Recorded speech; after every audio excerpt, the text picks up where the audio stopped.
All right. Well, welcome everyone. This is the March 11th meeting, 2021 of the Board of Fire Commissioners. In attendance today, I have myself, Steve Noble, Commissioner Tom Hoppe, Commissioner Stanley Chandler, and Commissioner Albert Tietzel. We also have our Alderman liaison on the phone, Tony Davis, as well as Chief Brown. Thank you all for joining us today on this. Chief Ray also. I want to just take a moment to start off this meeting by thanking all of the work of the fire department. It's been a year, almost to the date that we had our first executive emergency order that I instituted here in the city of Kingston. And I, just want to thank you, Chief, and all of your staff for really being on the front line of all of our first responders. With thankfully some forethought in your preparation earlier that year. You were able to respond swiftly and in a way that kept all of our employees safe. And so I just wanted to start today's meeting by thanking you and your entire team for that. With that, it's been, I think, a few months since our last meeting, which actually we held virtually. And so I would like to start by having a motion to accept our last virtual meeting. If I could have that motion, we list all of our meetings on our Kingston Live YouTube channel. So I'll start with a motion to accept those minutes. That's Al, I think you got muted there.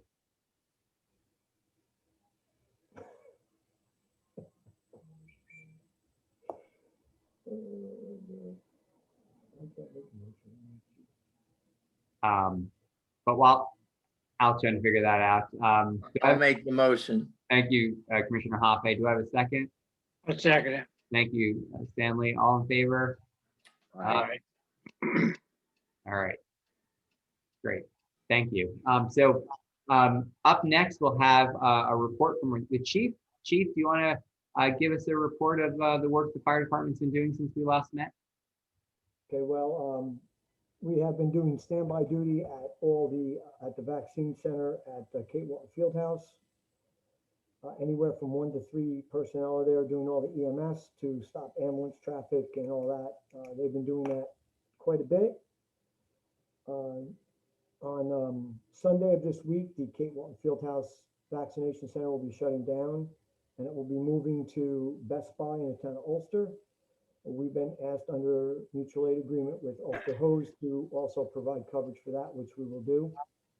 A lot of positive feedback from the people over there. We've had, the basic, nothing serious, just people passing out from the needle or anxiety attacks, pretty much been it. The new engine 2 was delivered last week. It's currently a Premier Fire awaiting a check. That will hopefully be tomorrow. Some of the equipment has already been mounted on it. And then it will go to Company 2, where with engine 2 up there, we'll work on completing the mounting and it will be placed in service. And that's pretty much it. Figured I'd leave you a lot of time for interviews. Great. And so I think I want to just mention, your staff worked really, closely to be able to have engine 2 not only be put together relatively on time as best as possible with COVID, but also, you were able to bring it in under budget. So just wanted to mention that. So I think we had budgeted about $550,000 for the engine, and in the end, it came in at about $532.